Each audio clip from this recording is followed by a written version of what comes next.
Nagmistulang Grand Fans Day ng Katden ang first shooting day na magkasama sina Catherine Bernardo at Alden Richards noong linggo sa Calgary, Canada. Actually, maski noong si Catherine pa lang ang nagsushooting ng Hello Love Again, ay araw-araw na siyang dinudumong ng mga kababayan natin sa nasabing lugar. Tahimik lang silang nanonood ng shooting sa gilid ng location at matyagang hinihintay ang aktres. Hindi naman sila nabibigo dahil nagbibigay ng oras ang Asia's phenomenal superstar na makabanding sila kahit saglit at makapagpa-picture sa kanya ang lahat na fans na naroon sa location ng HLA. Kinaaliwan nga ang video kung saan makikitang enjoy si Kat sa pagkarga ng isang baby during break time. Magiliw talaga ang aktres sa mga babies, namimiss na nga raw niya ang dalawang pamangkin niyang baby na sina Kianan at Kiona. At ngayong kasama na si Alden ay parang dumable ang bilang ng dami ng tao sa shooting ng pelikula ni Direk Cathy Garcia Sampana noong Sunday. Ang dami ng fans dahil siguro walang pasok sa work ang karamihan sa ating mga kababayan at dumayo na rin kasi ang fans ni Alden para makita ito ng personal.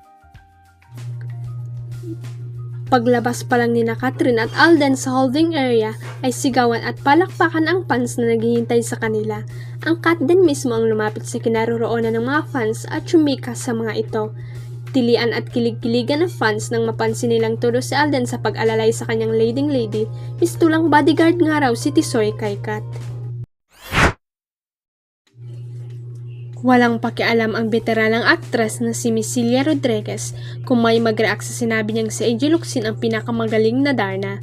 That is my prerogative, who is the best Darna, sabi ko si Angel Locsin. Binash ako, ang sabi ni Miss Celia sa panayam niya sa OG-DS Inspire na in-upload sa YouTube kagabi. Patuloy pa ng batikang aktres, tinanong ako who is the best Darna na gumanap. There is Vilma Santos Recto, nag-Valentina ako. Iyon ang gusto ko, Angel, why are you correcting me? Para sa akin, ang pinakamagaling talagang Darna, si Angel Locsin. Maraming netizen na supporter siguro ng mga aktres na gumanap na Darna simula pa noong 1951 ang nag-react. Pero may karapatan namang magsabi si Miss Celia kung sino para sa kanya ang the best dahil halos lahat ng gumanap ng iconic Pinay superhero ay nakatrabaho niya. I've worked with Marian Rivera, I've worked with Angel, I've worked with Vilma. Lahat yan nagdarna so I can compare Si Angel talaga pinakamagaling. I'm sorry, yun ang choice ko. Katwiran ng aktres.